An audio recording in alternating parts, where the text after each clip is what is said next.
فأنا ناصح لإخواني بالصدع بالحق تبيض وجوههم. السكوت في مسألة الحزبية يضرها، فاصدع بما تؤمر وأعرض عن المشركين. سلامي على دماج ورجالها والشيخ يحيى ودار العلم يا سعد بانيها. بسم الله الرحمن الرحيم. الحمد لله حمدا كثيرا طيبا مباركا فيه كما يحب ربنا ويرضاه. أشهد أن لا إله إلا الله وحده لا شريك له وأشهد أن محمدا عبده ورسوله صلى الله عليه وعلى آله وأصحابه ومن تبعهم بإحسان إلى يوم الدين. أما بعد. Ikhwanil kiram rahimani wa rahimakumullah. Kita lanjutkan pembahasan kita terkait kitab Tauhid. Yang terakhir kita telah sampai pada bab yang ke-10. Apa bab ke-10? Syukran.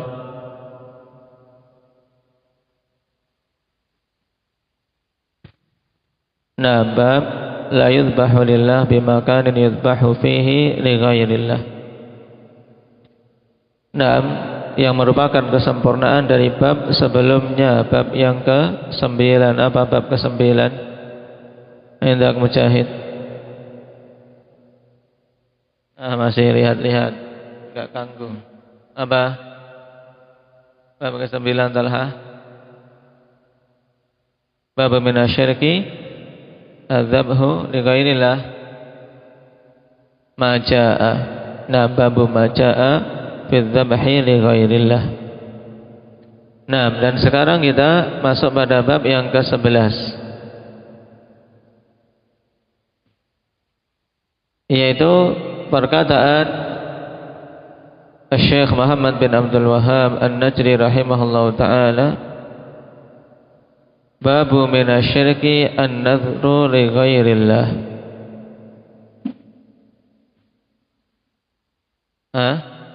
Belum selesai? Masalahnya belum dibaca. Baik. Masailnya belum dibaca. Tapi kalau begitu kita selesaikan dulu masailnya. Baik, nanti kita baca dulu masail untuk bab yang ke-10. Qala Syekh Muhammad bin Abdul Wahhab rahimahullahu taala fihi masail. Al-ula tafsiru qawlihi la takum fihi abada. Naam, la takum fihi abada telah kita lewati tafsirnya apa Ismail? Naam, dilarang untuk apa? Salat di mana? Di Masjid Dirar selama-lamanya. Juga menunjukkan bahwasanya Masjid Dirar tersebut tidak akan berubah dari hukumnya, dikarenakan memang semenjak awal pertama kali dibangun di atas selain ketakwaan. Taib. Dan telah kita lewati pada pertemuan yang lalu juga sifat-sifat Masjid Dirar yang Allah Subhanahu wa taala sebutkan pada ayat sebelumnya. Apa saja Badri?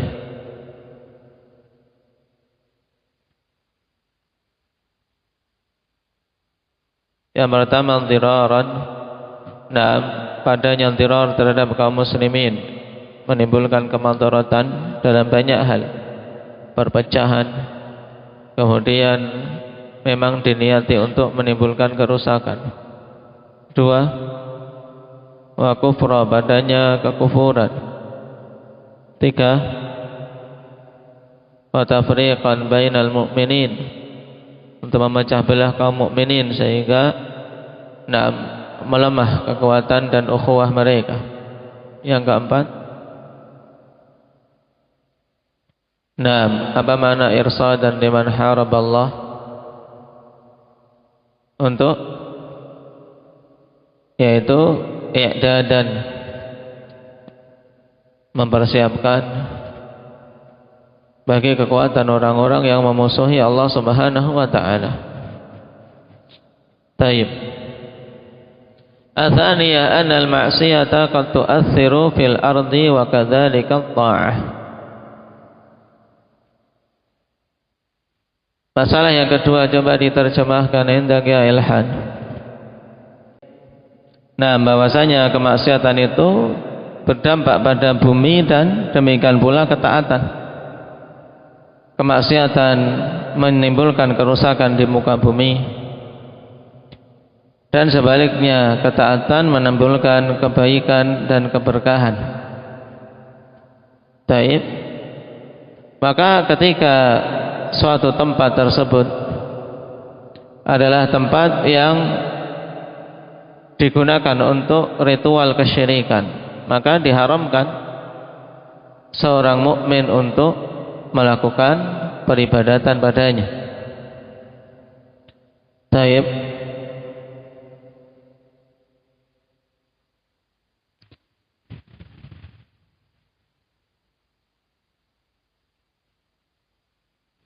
Dan di sana ada pembahasan disebutkan oleh para ulama ikhwan terkait masalah salat fil kanisah, salat di gereja yang sudah dikuasai oleh kaum muslimin. Apakah gereja tersebut bisa diubah kemudian menjadi masjid? Khilaf di kalangan para fuqaha ikhwan fillah. Dan yang rajih bolehnya. Yang rajih bolehnya. Selama tadi kanisah tersebut, gereja tersebut sudah tidak tegak padanya syiar-syiar kekufurannya, ditinggalkan. Kemudian dialihkan fungsi menjadi masjid, boleh. Kenapa?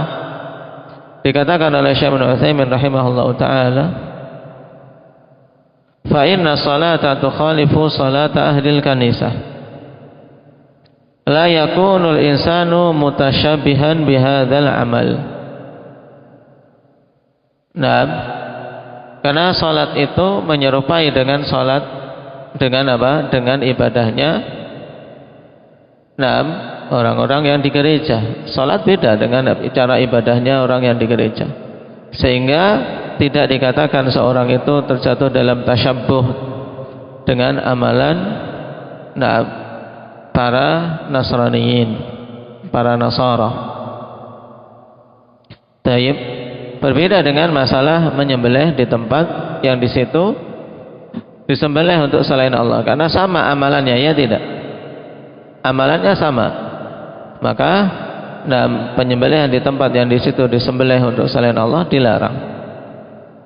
Walaupun tentunya ikhwan seorang menjauh.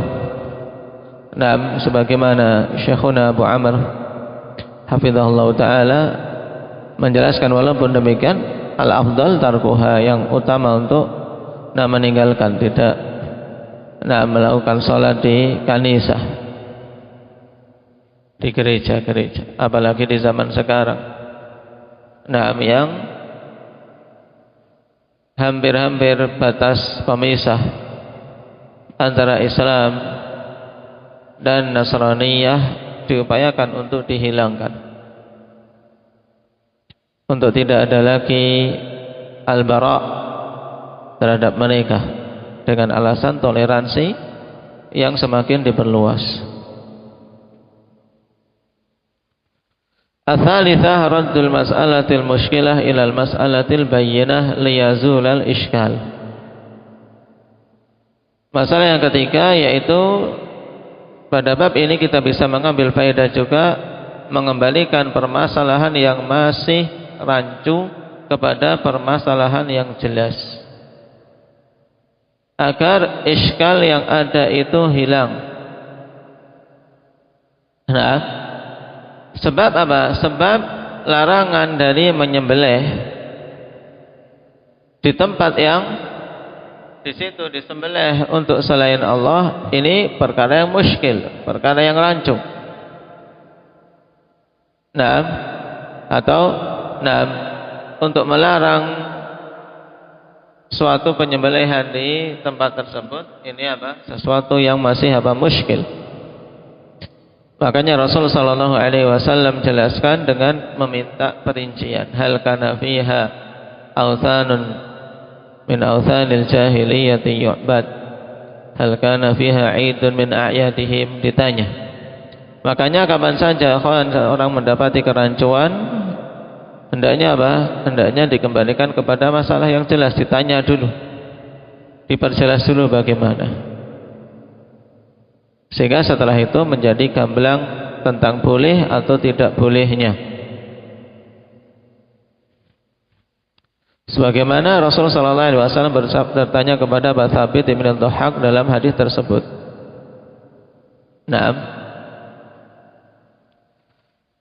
Ar-rabi'ah istifsalul mufti idza ihtaja ila dzalik. Yang keempat, istifsal. Apa makna istifsal? Indak Ukasha.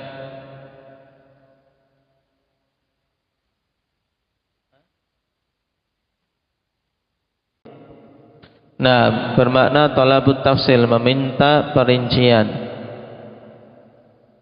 Berarti istifsalul mufti, yaitu permintaan perincian dari seorang mufti. Idza ihtaja ila dzalik, apabila butuh pada perincian. Dan ini penting menunjukkan kejelian seseorang. Ketika butuh perincian, ya minta perincian. Seorang ditanya tentang warisan, kemudian yang bertanya mengatakan yang ditinggal mati cuman istri dan anak perempuan. Pada kondisi seperti ini butuh seorang meminta tafsir perincian. Orang tuanya masih ada enggak? Karena terkadang seseorang bertanya tapi enggak terpikir pada dirinya pihak lain yang masih memiliki hak waris. Punya abang enggak si mayat tadi? Punya kakak, punya saudara laki-laki tidak, atau punya paman tidak. Nah, dari ahli waris yang mungkin bisa menjadi asabah. Ini contoh istifsal, minta perincian. Nah, taib.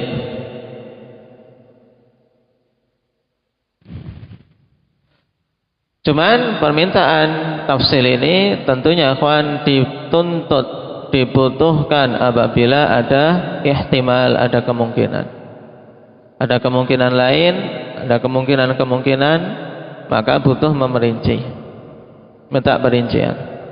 Apabila perkaranya sangat gamblang, maka tentunya tidak butuh untuk meminta tafsil. Taib. Dan yang demikian diketahui oleh seorang mufti. Al-khamisah anna takhsisal buq'ati bin nadri la ba'sa bihi idza khala minal mawani'. Jika di antara masalah yang kita bisa ambil dari bab ini adalah bahwa mengkhususkan suatu tempat untuk bernadar, maka tidak mengapa apabila terbebas dari penghalang-penghalang. Ketika Thabit bin Dhahhak mengkhabarkan tentang nazar seorang laki-laki untuk menyembelih di Buwana. Nah, ini kan pengkhususan tempat, tapi dengan nazar. Karena insya Allah nanti akan kita lewati juga bab khusus tentang nazar, pengertiannya dan jenis-jenisnya. Nah, Nabi SAW bolehkan ketika telah terbebas dari apa-apa yang ditanyakan. Tidak ada di situ berhala yang diibadahi, tidak ada perayaan hari raya orang-orang musyrikin. Maka diperbolehkan untuk bernadar di tempat tersebut, yaitu menunaikan nadarnya, nyembelih ibil di Buwana. Demikian pula misalnya seorang bernadar ingin iktikaf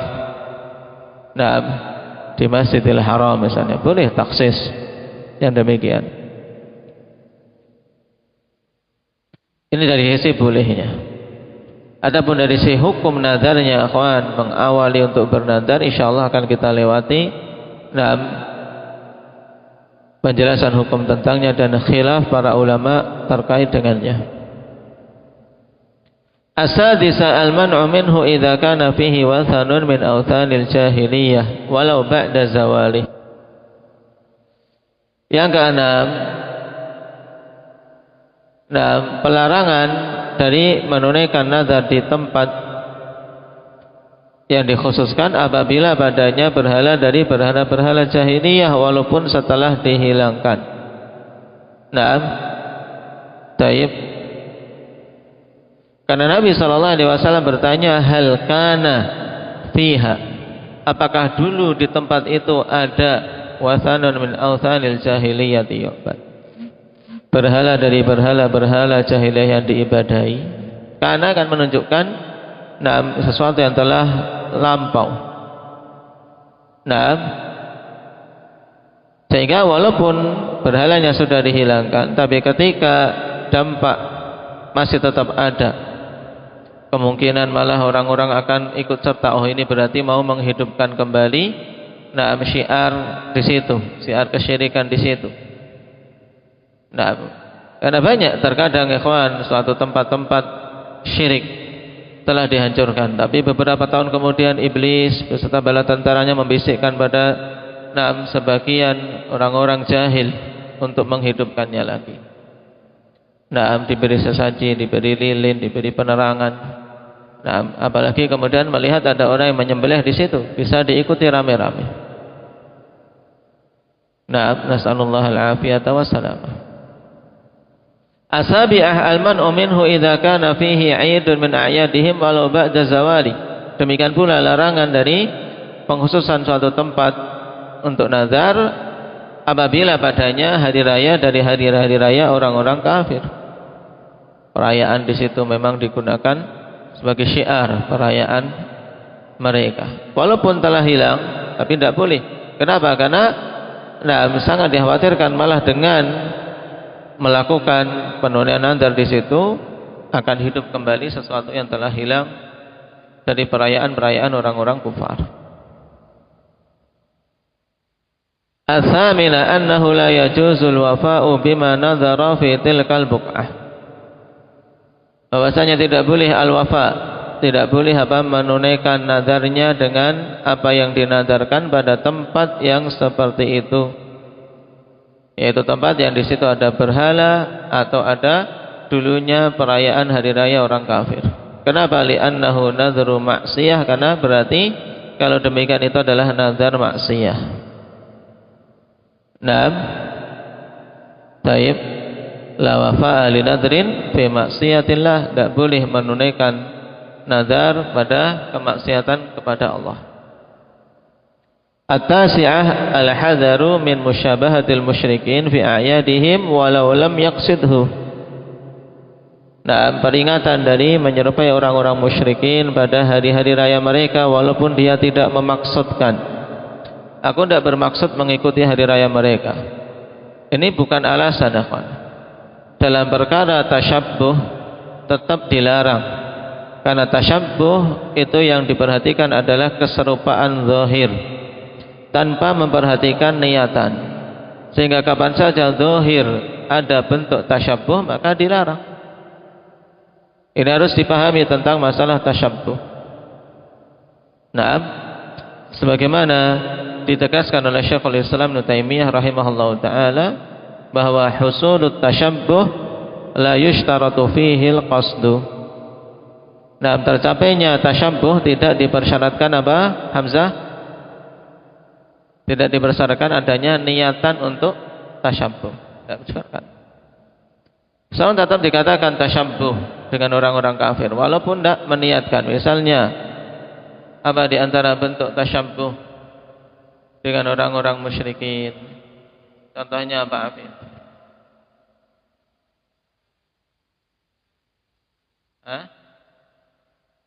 Memakai pakaian-pakaian mereka walaupun tidak meniatkan untuk mengikuti mereka, tapi ketika pakainya memakai pakaian yang jadi ciri khas mereka, tidak boleh. dan bentuk-bentuk yang lain. Man tashabbaha biqaumin fahuwa minhum, dan minimal hukumnya adalah haram pada perkara tasyabbuh. Naam, oleh karena itulah ditegaskan oleh Syekh Muhammad bin Abdul Wahab di sini, walau lam yaqsidhu, walaupun dia tidak memaksudkan tasyabbuh, tapi kalau terlihat ada padanya penyerupaan pada hal-hal yang merupakan kekhususan orang-orang kufar wal musyrikin, maka ini dilarang. Nah, di hari raya Natal, kemudian seorang karena ingin juga rumahnya bagus indah, akhirnya dia beli pohon Natal dengan lampu-lampunya dipasang di rumah. Tasyabbuh tidak, putra? Tasyabbuh walaupun dia tidak meniatkan. Nah, tidak meniatkan untuk merayakan Natal, tapi dia lakukan secara zahir, itu bentuk penyerupaan, tidak boleh. Harus dicegah, dilarang.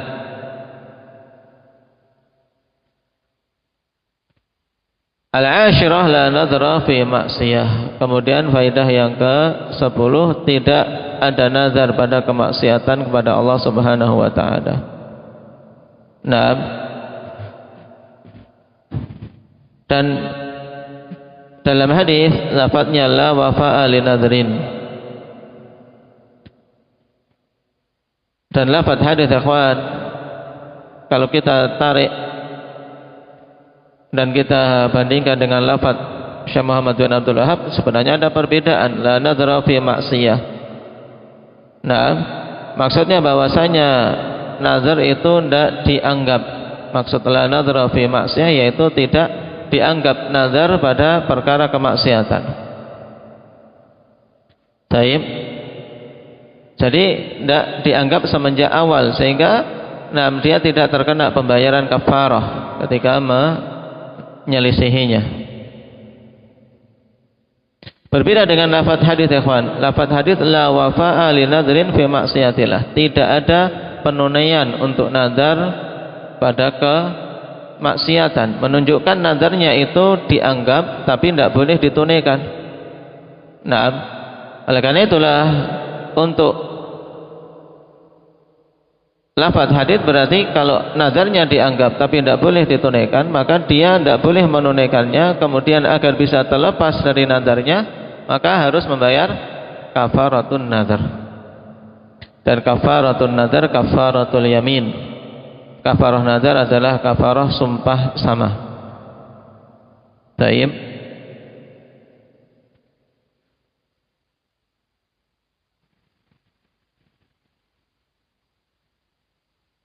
Dan yang rajih bahwasanya nazar yang aqid dianggap akhwan tapi tidak boleh ditunaikan, karena Nabi mengatakan la wafa, yang dilarang adalah penunaian nazar pada kemaksiatan. Sebagaimana dalam hadis juga, man nadhara an ya'si Allah fala ya'si, menunjukkan nazarnya telah telah terjadi, sehingga dia terikat dengan nazarnya, tapi secara syar'i tidak boleh ditunaikan, sehingga wajib untuk untuk mengingkari nazarnya dan keluar dari nazarnya dengan membayar kafarah. Yang ke-11, la nadhra li ibni Adam fima la yamlik. Naam, maksudnya la wafa'a li nadrin fima la yamliku ibnu Adam. Naam. Baik. Wala fima la yamliku ibnu Adam, maksudnya tidak dituntut untuk menunaikan nazar yang ibnu Adam tidak mampu. Naam. Ma la yamliku ibnu Adam ikhwan mencakup ma la yamlikuhu syar'an, yang tidak dia mampu, tidak dia miliki secara syar'i. Naam, wa ma la yamlikuhu qadaran, dan juga apa yang tidak dia mampu, tidak miliki secara takdir, secara qadari, secara qadari, secara kauniyah. Naam. Baik. Secara syar'i, ya ketika dia mau bernazar dengan sesuatu, naam,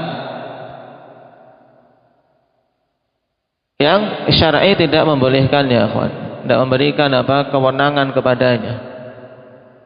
Misalnya dia bernadar untuk memberikan kepada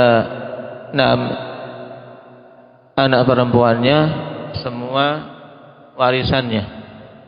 Memang harta milik dia, tapi dia bernadar untuk semua warisan diberikan kepada anak perempuannya tanpa memberikan kepada anak laki-lakinya. Ini tidak boleh ditunaikan. Adapun yang tidak dimiliki secara qadari, memang bukan miliknya, seperti misalnya aku bernadar ingin menyembelih kambing tetangganya. Kambing tetangga dia bernadar ingin menyembelihnya, bukan milik dia. Ini contoh mudahnya untuk maksud dari fima la yamliku ibnu Adam.